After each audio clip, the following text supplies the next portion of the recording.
If you constantly overthink, seek reassurance, or fear someone pulling away, you might have an anxious attachment style. Believe me, I've been there. So, anxious attachment isn't a flaw.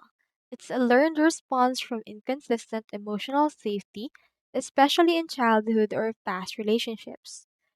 But there's actually some things that actually helps you start shifting towards secure attachment, where you feel safe, calm, and connected without chasing.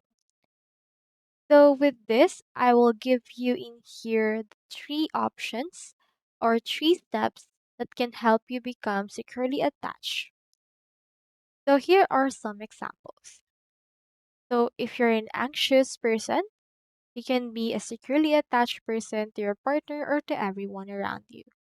First thing that you can do is you can head over and then regulate before reacting. Take 10 deep breaths or a short walk before responding to emotional triggers. Secure people, pause, and not panic.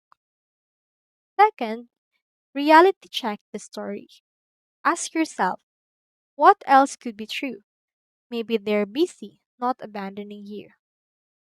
So, third, you can self soothe instead of overreach. So, I recommend you to do journal, message a safe friend, and don't spiral in their inbox. Ground yourself in your own. Healing anxious attachment is possible, and it starts with small, consistent steps. You deserve secure love and follow for more practical emotional tools. Thank you so much for watching.